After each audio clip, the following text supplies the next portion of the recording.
Hello and welcome back to Interpreting India. This season, we at Carnegie India are examining many of the challenges and opportunities that India will confront in the coming decade. I'm your host, Rudro Chowdhury, and this week we're taking a look at the tensions between Russia and Ukraine. More than 100,000 Russian troops are currently stationed along Ukraine's northern and eastern borders. The United States has deployed close to 2,000 additional troops to Poland. 1,000 more troops have been moved from Germany to Romania along Ukraine's western borders. As far as Russia is concerned, 30,000 troops have been deployed to Belarus, where they begin military exercises on the 10th of February. French President Emmanuel Macron met with President Putin on the 7th of February, hoping to find still a diplomatic solution to the current impasse.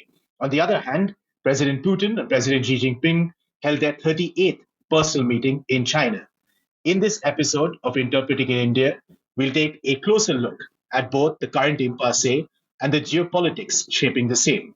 What are Moscow's demands? What has the Biden administration missed in this game of Sino-Russian Go? Is there any room for a renewed strategic framework between Russia and the West? Is another Helsinki final act even possible?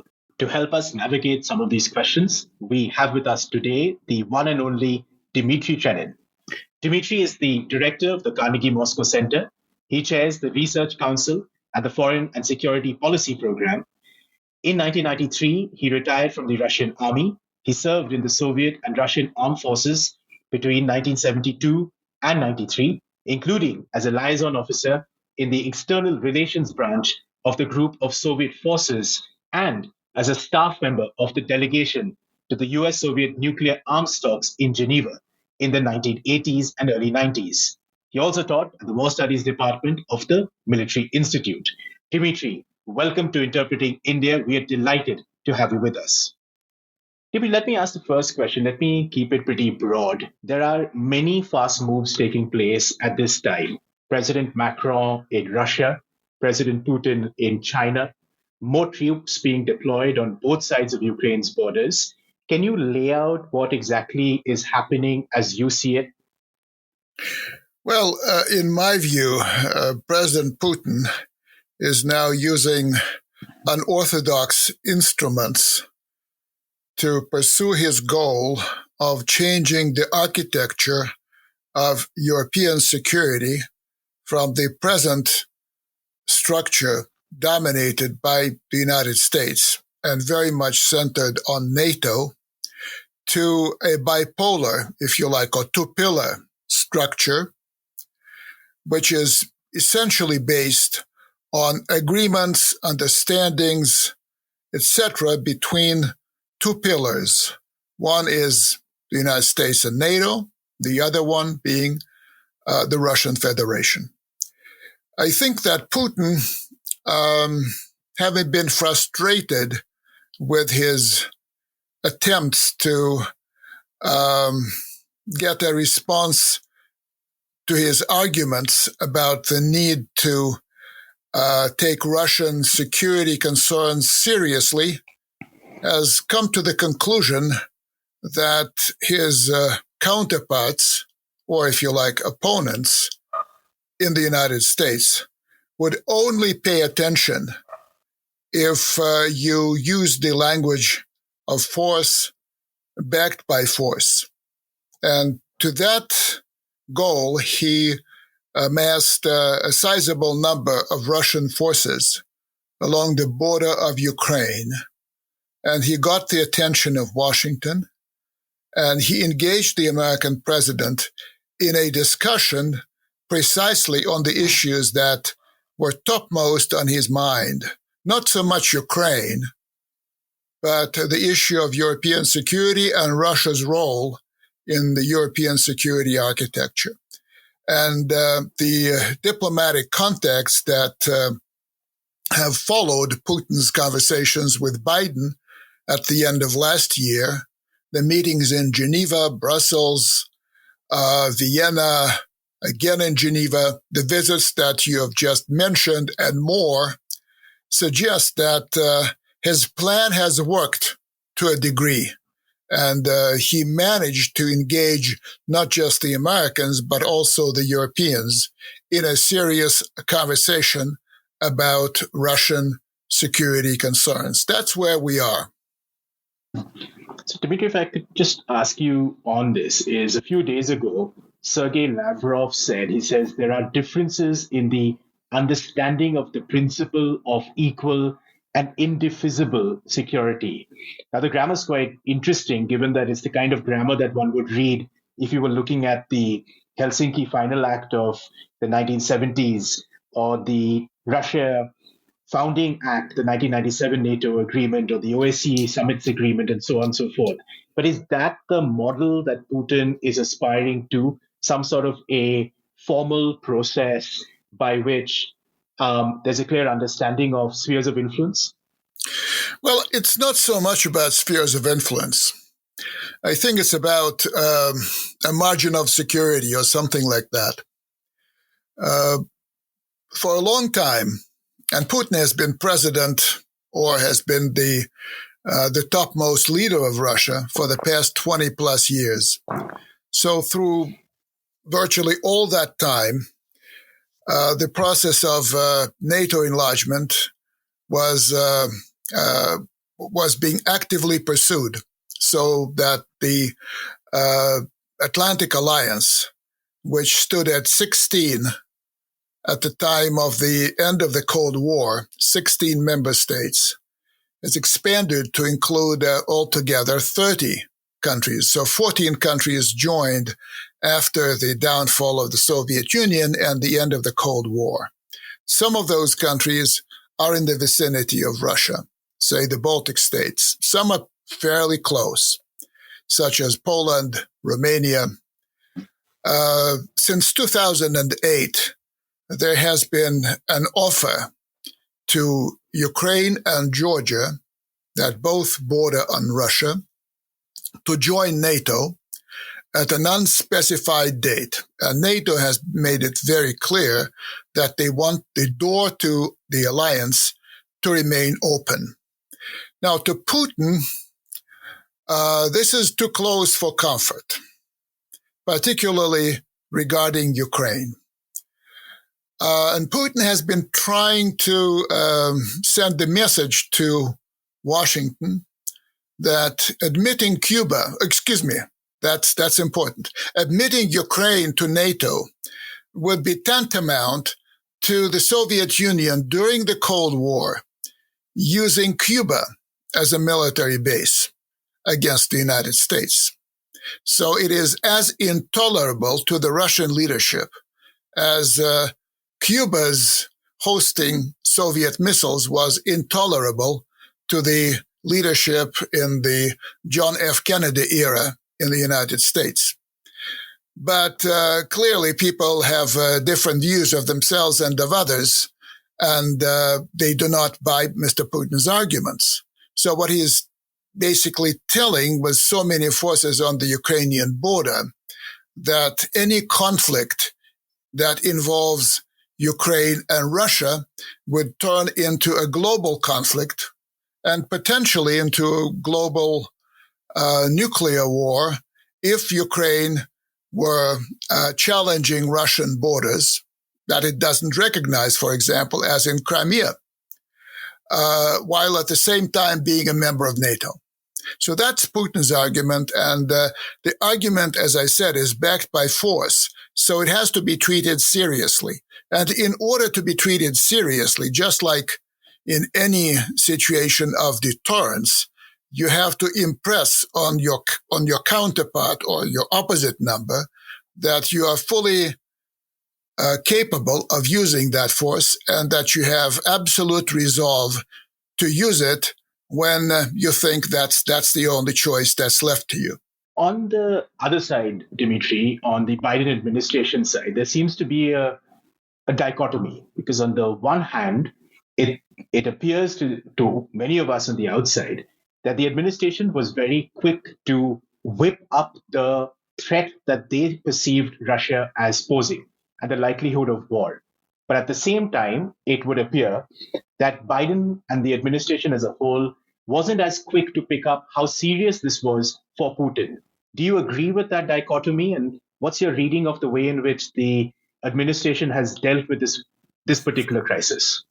Well, I think it's a bit hard for me to analyze the U.S. administration.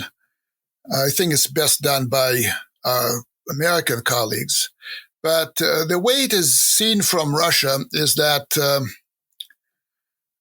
for the administration, that was both what Putin was doing was both a challenge and an opportunity. On the challenge side, the administration certainly could not tolerate a Russian invasion of Ukraine that would have resulted in a quick defeat of the Ukrainian forces and the Russian takeover of Ukraine, coming just months after the very messy and ugly in some aspects withdrawal of the United States forces from Afghanistan. That would have dealt a very powerful blow to the Biden administration and its chances both in the midterms and in the 2024 election. On the opportunities side, Russia's saber rattling was seen as a good tool to reconsolidate the NATO alliance, to build a common front against Russia, to make sure that NATO speaks one language with Russia, with the United States, and that the countries that were considered to be quote unquote soft on Russia, such as Germany and France, would have to take a much tougher position vis-a-vis Moscow. So the administration was torn between those two things, the challenge and the opportunity. In my view, the administration does not have a very good understanding of Russia, of Russian policies. I think that the view of Russia over the past maybe 15 years, 20 years, has been 15, I think, years, has been distorted to suit the ideological precepts, to suit certain stereotypes that were built in the U.S. body politic. And the Russia that you see from Washington is often very different from the Russia that actually exists. And in a situation in which being, let's say, objective about Russia can bring you into trouble with some powerful quarters in Washington, D.C., this is inevitable. This distortion is clearly inevitable. Well, hopefully this crisis has served as a bit of a wake-up call for the administration, including for the Verve to focus purely on China or to be hypnotized by the Indo-Pacific. But further question, Dmitri, you from the very beginning have been one of the few rare voices that has been sanguine about the possibility of war. You've always maintained in your writings and the interviews that you've given in the last month or so that you seem to suggest that war is less of a possibility. Are you of the same opinion now, given the fact that there are troop deployments? The Americans have moved 1,700 troops to Poland. They have rotated troops out of Germany to Romania. There's a Russian military exercise that will start this week on the 10th of February in Belarus with close to 30,000 soldiers. So are you still as sanguine about the possibility of de-escalation? Rudy, as I said before, I viewed this operation by Putin as essentially a tool of his diplomacy or a tool of his foreign policy. This is diplomacy by other means. 25 years ago, there was a term coined in the United States that read coercive diplomacy. That was diplomacy with the use of force. Now, Putin is using diplomacy with the threat of a use of force. That's what he's doing. I never thought that a war against Ukraine with its huge, well, let me say, it would be seen as a huge tragedy, not only by Ukrainians and in Ukraine, but also in Russia.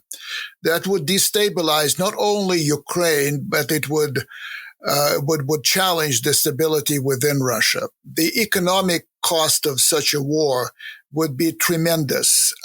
And this is not something that I still consider Putin to be, again, unlike the picture that is widely spread in the Western media, I do not see him as reckless. I do not see him as out of touch with reality. I do not see him as some latter day version of a dictator who is bent on, a megalomaniac dictator who is bent on reconquering half of Europe. I see him as very calculating. I see him as pretty level-headed on geopolitical issues. So what do I know? I can only watch. I can only analyze. I'm not privy to the private conversations that Mr. Putin is having with other people. Clearly, no one can read Putin's thoughts, so I can come up only with hypotheses. So my hypothesis is that he is calculating and careful. The wars that he has waged, and Putin has waged several wars in his tenure as president, starting with Chechnya. Then there was a war in Georgia, a war with regard to Crimea, Donbass, Syria.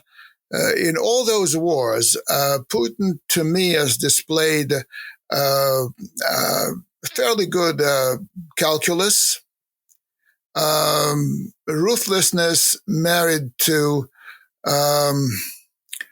moderation, and he was also very careful that none of those wars in which he engaged would challenge the domestic stability of Russia.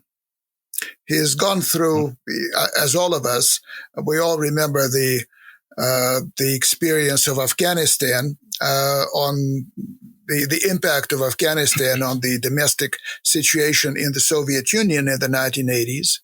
And I think that he is very, very careful not to go down that path. So I never thought that the war against Ukraine would be on the cards, except in one case. If Putin were challenged the way he was challenged back in 2008, when Georgian President Saakashvili attacked the breakaway region of South Ossetia, his forces killed several dozen Russian peacekeepers in the area.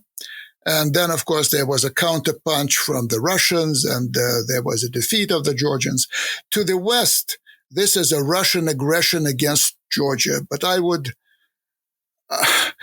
challenge those people to describe the likely action by a Western country, starting with the United States.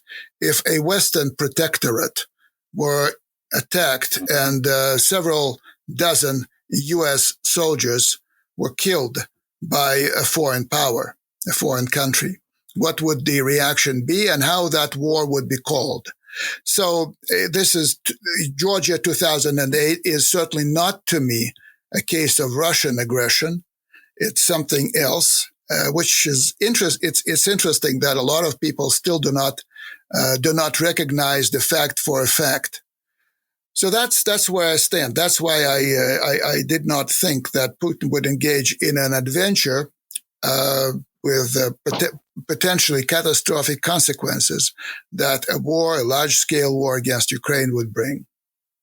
Yeah, Dmitry, I think a lot of your views would certainly strike a chord with senior analysts and diplomats in India who have spent time in Russia, who are as sanguine about the possibilities of conflict and much more hopeful about a diplomatic solution, keeping a renewed strategic context in mind. Let me, you brought up this question of coercion. And this is clearly, at least in American parlance, this would be seen as strategic coercion on the part of Putin backed by force. But equally, coercion is at the minimum a two-player game, usually a multiplayer game. On the American side and the European side, there's a raging debate around the efficacy of sanctions. And this certainly came to light recently when the German chancellor met with Biden in Washington, given that Germany and Russia have a long-standing energy relationship, and there's this pipeline which may just either go offline or go online anytime soon. So I was just wondering, from your perspective and from the perspective within Russia, how are sanctions seen? I mean, how punitive are they? How are they read? Is this really a tool in the kit box that can affect or change behavior within Russia?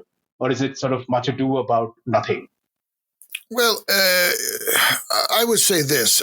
First of all, sanctions do hurt.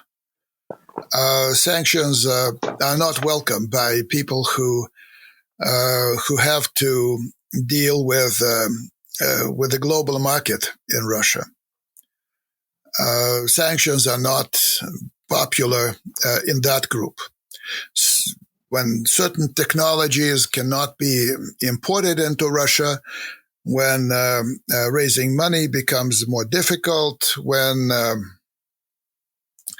the ruble is going down occasionally, and sometimes plunges to lower depths, people are not amused. The ordinary people of Russia, they feel some impact of the sanctions, but it's not totally negligible, but it's certainly subcritical. The biggest impact, I think, on the ordinary consumer in Russia was Russia itself imposing economic sanctions on the European Union, when Russia just stopped importing food from the EU. And that, I think, is very interesting, because in the 1990s, most of the foodstuffs that you would buy in Moscow supermarkets would come from elsewhere, mostly from Europe, but from other countries as well. There were very few Russian products in those days.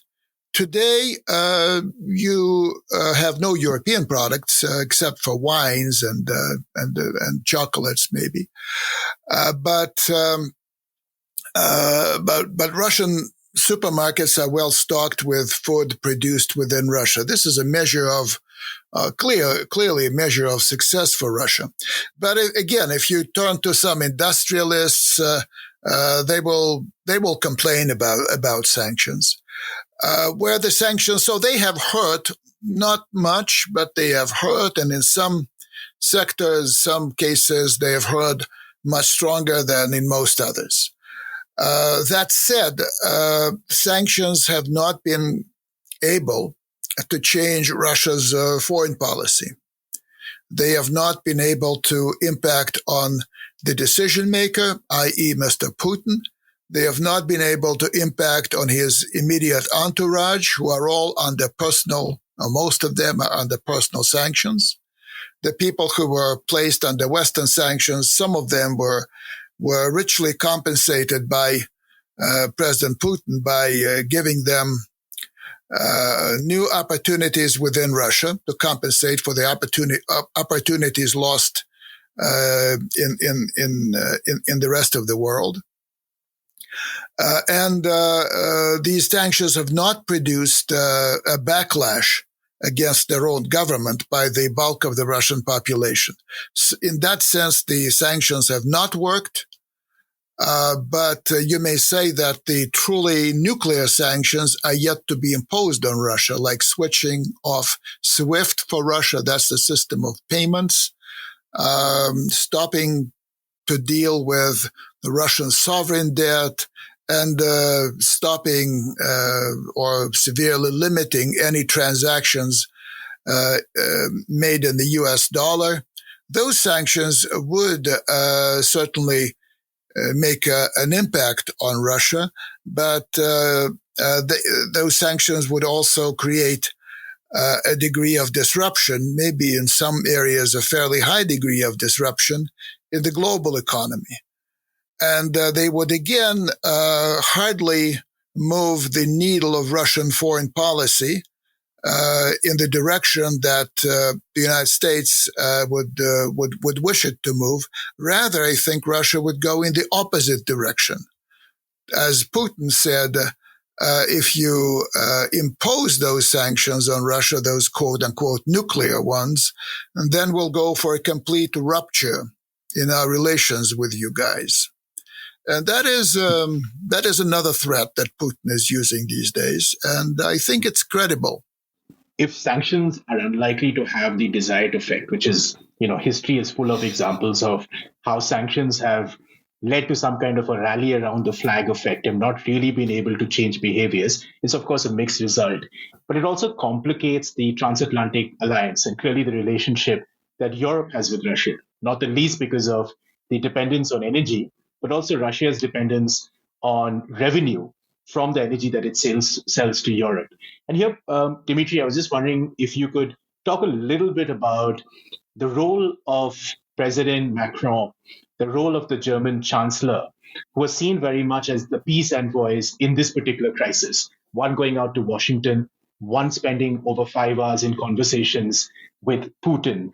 What is the next step? So what's the next logical step once these European leaders come back into Europe? Well, President Macron, having spent time in Moscow, has flown to Kiev, and he will spend time with the Ukrainian leaders. His mission is, as I understand, to come up with, or rather to share his ideas with both the Russian and Ukrainian leaderships on ways to get the Minsk process, the process over the link to the implementation of the so-called Minsk agreements on Donbass in 2015 that offered the path to reintegration of the part of Donbass that's outside of Kiev's control with the rest of Ukraine on certain terms. And France and Germany are the two guarantors of the Minsk agreement's implementation. Actually, the German chancellor is expected in Moscow next week after his visit to Washington. From the Russian perspective, the most important player in the issues of European security is the United States of America. Russia intends to continue talks and hopefully negotiations with Washington on the issues of European security. But the Europeans matter in the sense that, as I said, they are co-guarantors of the Minsk agreement. And that, as you said, Rudy, they are the two countries, and I would add Italy here and a number of others, who are very much engaged with Russia economically. For Germany, for example, there is no better alternative to the Russian gas and Russian natural gas that's being pumped to Germany, in part across the Baltic Sea, in part across Ukraine and Poland, actually. The issue of the Nord Stream 2 pipeline, that's a second pipeline that connects Germany and Russia across the Baltic Sea, is now a hot issue in relations between Washington and Berlin. Washington traditionally is very skeptical and suspicious toward any closeness between Berlin and Moscow. That's been there since the end of the Second World War. To Washington, this dependence of Germany on Russian gas is a strategic issue that makes Germany a less dependable Atlantic partner than other NATO countries that are not as much exposed to the Russian market. Actually, Germany still has 6,000 farms that are working in Russia, that are investing in Russia, producing in Russia, and all that. France is also pretty heavily engaged, not as much as Germany, but still pretty heavily engaged. So are the Italians and as I said, some others. This creates a degree of tension within the Atlantic Alliance because essentially when the United States imposes sanctions, on economic sanctions on Russia, Americans understand very well that the sanctions will work to the degree that they can work only if the Europeans collaborate. If the Europeans do not collaborate, there's very little that the United States can do with regard to Russia. With one exception, that is the US dollar transactions. Apart from that, there's not much that the United States can physically do to sanction Russia economically due to the fairly small amount of trade that's going on between Russia and America. And Putin clearly uses that factor to his advantage. Now, Russia, because it's not uniquely, it's not personally Putin. That's something obvious. It's no brainer that Russia would be using those connections to its advantage and use the Europeans as I wouldn't say it's advocates, but as voices of moderation within the European and the transatlantic institutions. We're talking about Western European states, not so much about Eastern European states that all bear huge historical grudges against Russia and whose attitude to Russia is often pretty hostile. Not so much in Western Europe, particularly in Germany, France, Italy, Austria, and some other countries. Dmitri, just moving on from Europe to China, I'm also keeping an eye on the clock, is how do you read the recent very long joint statements that Russia and China put out following President Putin's visit to China for the Winter Olympics? And I quote, the key sentence over here, carried by almost every English language daily, is the one which says that the friendship between the two states has no limits. There are no forbidden areas of cooperation. Now, some analysts seem to read this as a renewal of Sino-Russian relations. Some see it, of course, as an evolution over the last 15 years, whilst others just see this as an impact of the prevailing geopolitics of our times. How do you read this relationship, and what impact do you think, if any, that the Sino-Russian compact will have on the current impasse, or the thinking of, say, the United States in the way it deals with this crisis? Well, my reading of what happened in Beijing at the opening of the Olympics is that I call it entente between China and Russia. It's something that is way above strategic partnership and yet much lower and certainly different than a military political alliance of the Cold War vintage, such as NATO or the Japan-US alliance and relationship. I see this entente moving to a somewhat new level. I would call it a united front against the United States. Both China and Russia are now in confrontation with the United States.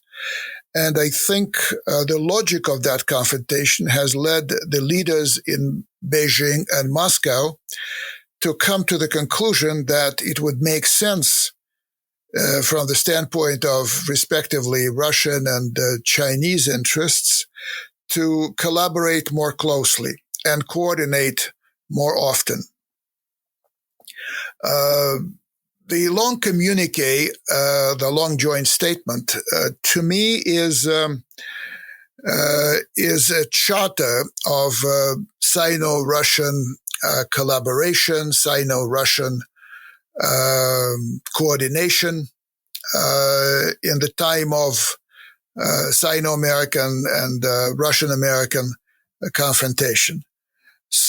What's truly important, what struck me when I was reading this, was not the phrase that you've quoted. It's a very catchy phrase, but I would say it's a bit meaningless, or very vague at least. It's like Putin joking when he was asked a question of a school student. Where does Russia's border end? And the school student, a good student, said, well, it ends on the Bering Strait that separates Russia from America. And Putin smiled and said, well, you're wrong, because Russia's borders do not end anywhere because it's a circle. It's a good phrase, but what I was particularly struck by was the statement, or the sentence in the statement that said that China supports Russia's proposals on European security. And Russia supports China's position on Taiwan. Well, Russia supporting China's position on Taiwan, of course, is no news. Moscow has been supporting that position from 1949, even in the worst days of the Soviet Chinese Cold War, confrontation, border clashes, all that. Russia, the Soviet Union, was still recognizing Taiwan as part of the People's Republic of China. So that's not news to me, but it's news that China is publicly, for the first time, not in that statement, there were some statements by Chinese officials just before that. So the statement fixes certain new developments and makes them part of a general, let's say, charter of relations. China will have Russia's back in confrontation with the United States in Europe, and Russia will have China's back in possible confrontation with the United States in a place like Taiwan. So that to me was very important. I have to add in the same breath that this does not mean a complete agreement between Moscow and Beijing on even on the issues that are very important for the Russian and Chinese leaderships. China, for example, does not recognize Crimea as part of Russia. Russia does not support China's claims in the South China Sea. It's important. It's also important that in that same statement, there was a reference to the triangular Russia-India-China relationship. It was just barely a sentence, but it's important that the sentence was there. It's important for Russia to send a message also to Delhi, but to Beijing as well, that the relationship with India to Russia is of strategic importance, and Russia will not compromise on that issue. Yeah, I think on the RIC that was tucked into the statement, I think that's becoming more and more apparent that Russia plays a much more active role today with regards to Sino-Indian relations. But coming back to the question, Dmitri, on China and the guarantees, or if you like, the affirmations on Russia's position in Europe, China's been remarkably non-interventionist when it comes to some of its closest allies. So if I think about Pakistan, for instance, in the war with India in 1965 or 71 or 1999, despite the growing closeness between the two countries, China actually never took a position militarily that could have impacted or affected that equation. Perhaps to a certain extent in 1971, but in general terms, not so much. And I was just wondering, when it comes to Europe and the Ukraine crisis in particular, do you think that that these lines in a statement, for instance, does affirm a change in the way in which China deals with global security and its own approach to Europe? Well, I think it does, but I would qualify that assertion. I don't think that China intends or Russia expects China to materially support Russia in Europe. Russia doesn't need that. It can nicely handle the issue itself. Russia in general proceeds from the assumption that in case it has a conflict with somebody, it has to rely on itself. No one will come to Russia's rescue or Russia's aid. So that's a long-standing principle. We're alone, and we have to be strong to withstand various pressures that come our way, etc., etc. What's important is a statement from the Chinese to the U.S. that the U.S. should not try to split China from Russia, or Russia from China, for that matter. So China backs Russia's diplomatic position. The statement does not refer to the Russian forces in Ukraine. It does not refer to Ukraine as such, because for Russia, and that's a very important point, the current crisis in Europe is about European security. It may be centered physically on Ukraine, but it's not about Ukraine. Whereas for the West, for the Western media, it's a crisis between Ukraine and Russia. And it's a crisis about a threat of war that Russia presents to Ukraine and by extension to the rest of Europe. We have very different optics for different reasons. And I think that the Russian optic is actually much closer linked to Russia's foreign policy goals than the optics of the U.S. that is more linked to the vision of Russia that the United States has, and the United States spreads to its allies and partners and around the world. So no, China is not going to support Russia materially, but we hear voices from Washington, including from Secretary Blinken, basically saying that China should tell the Russians that they should stop threatening Ukraine, that the war in Ukraine would be negatively seen in China. And they're basically telling, no, just stop talking that way. This is not going to impress us at all. We have a different view of what's happening, and we have a different view of Russia's policies, and we back Russia's proposals on those issues. In exchange, China clearly wants Russia to pay back and support some Chinese claims. And I think in the recent past, we have seen Russia doing a few things that actually make it closer to the position that China takes on, for example, relations with Japan. There was a case of a Sino-Russian naval exercise during which the combined squadron of Chinese and Russian ships sailed through straits between the Japanese islands and circumnavigated much of Japan. That was seen with a lot of concern in Japan. And the joint statement was critical. The Sino-Russian joint statement from Beijing was critical on the Japanese government's plans to release some of the water from the Fukushima nuclear station that was damaged in the tsunami 11 years ago, release it into the ocean. The Russians and the Chinese were critical. A whole paragraph was devoted to that issue. So there's some movement. On the other hand, the Russians could see their siding closer with the Chinese as a payback for the Japanese siding more closely with the Americans, and being on the verge of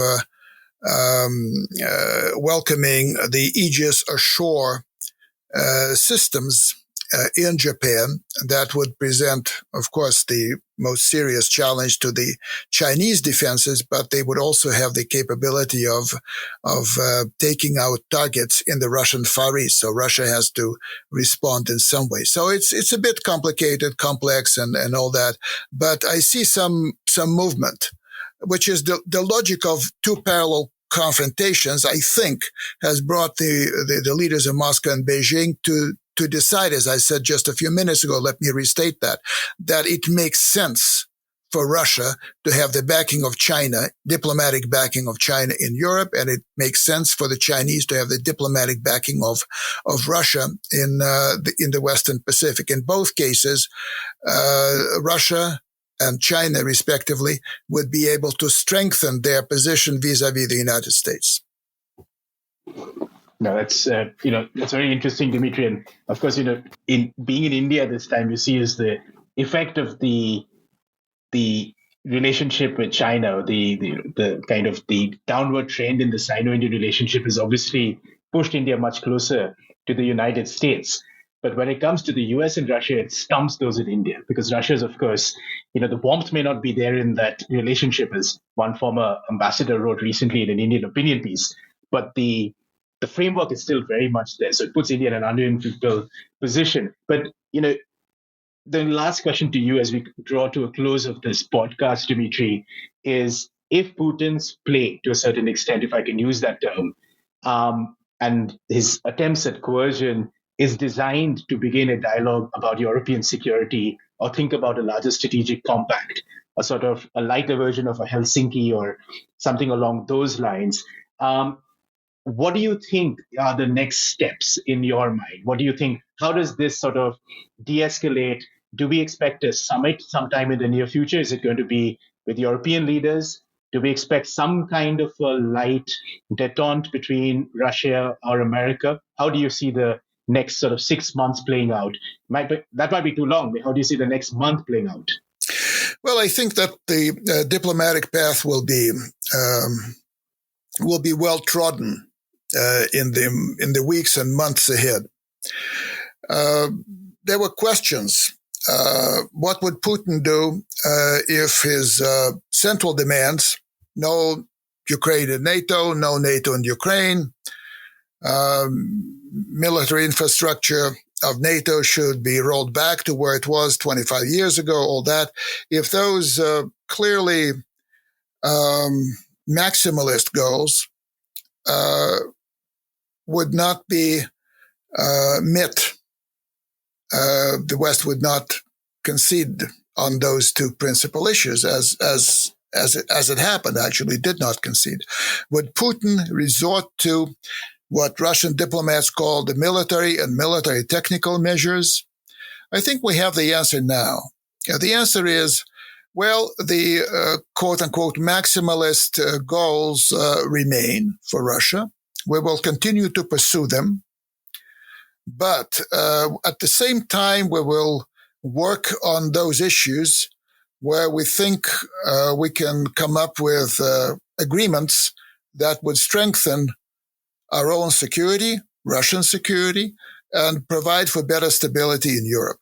That includes the U.S. offer to negotiate on intermediate-range nuclear forces, the so-called INFs, medium-range, intermediate-range missiles in Europe. After President Trump withdrew the United States from the INF treaty, and Russia, of course, had to withdraw from that treaty to follow suit, there is, in principle, a threat of those missiles being reinstated in Europe. They are dangerous because they only take a few minutes, 7, 10 minutes, 5 minutes, depending on where you place them, to reach Moscow out of Europe. Russia has some equivalent that can be placed on submarines and put the United States in a similar degree of danger. So it doesn't make sense to deploy those missiles. And the United States, after this diplomatic offensive by Russia, has agreed to hold negotiations on the issue. It's interesting that Russia was offering that ever since Trump had withdrawn the United States from the INF Treaty, offering a moratorium on those systems, and the United States was not listening. Now it is listening. Good. So this is a plus. This is a gain from Putin's diplomatic offensive. On other issues, Putin said we cannot tolerate strike weapons in Ukraine, and the United States basically is saying that they have no intention to deploy strike weapons in Ukraine or to place combat forces or forces in a combat mission with a combat mission in Ukraine. Okay, this is another thing that can be discussed, and hopefully some sort of an agreement can be reached, or on military exercises, limiting them in scale and scope, geographical locations, all that. So there have been a few gains, potential material gains from this diplomatic offensive. On the larger issue, though, the issue of Ukraine in NATO, I think it's very clear now that Ukraine will not get into NATO as long as Russia is against that, because Russia has demonstrated that it is prepared, at worst, to go to war to prevent Ukraine from becoming a NATO member state. And the United States is on record. President Biden said it. The United States is on record saying that even if there's a war, even if Ukraine is invaded, even if Ukraine's territory is taken over by the Russians, the United States will not send its military forces to Ukraine, which means that Article 5 will not apply. Ukraine is not a member, but Article 5 will never be granted to Ukraine because the United States will not go to war with the other nuclear superpower over a country that is of so, let's say, moderate significance to the United States strategically as Ukraine is. So there may be ways of fixating Ukraine's geopolitical status in a new Europe, but that status will not be that of a NATO member state. So that's where we are, and I think that in principle, Putin's demands, which to a lot of people looked outrageous, although they could not be met in the form that Putin has originally suggested, a legally binding treaty with the United States, an agreement with NATO. All these forms are not practical. But then other forms could be found so that Ukraine permanently stays outside of NATO. And the task of the diplomats and politicians within Ukraine will be to come up with ideas about how to fit Ukraine into Europe's security architecture as a non-bloc member state. Western-orientated, fine. So zones of influence, spheres of influence will not apply. Think of Finland during the Cold War. Think of Austria. Think of other cases like that. So it's not so, how shall I put it? It was not so outrageous of Putin to bring matters to the head and diplomatically attack his opponents head on. No, Dmitri, I think anyone listening to you and tracking this, and there are many in India, on the face of it, it actually would seem that by and large, Putin may actually get not exactly what he wants, but he gets some of what he wants, which might, if these understandings persist and if something major does not happen on the kinetic front, for instance. But we'll be tracking this in the weeks ahead. We really appreciate the time that you spent with us on interpreting India. Thank you very much, and all the best, Dmitri. Thank you very much, Rudy. It was a pleasure. Thank you. Dmitri, Trenin, thank you so much for being with us at Interpreting India and for illuminating us on the trials and challenges of the current impasse. We'll be back in 2 weeks with a new episode. To make sure you don't miss it, be sure to subscribe on our Apple Podcasts, Spotify, Stitcher, or wherever you get your podcast from. To learn more about our research and team, you can visit us at carnegieindia.org. You can also find us on social media on Twitter, Facebook, and Instagram. Thank you for listening and see you the next time.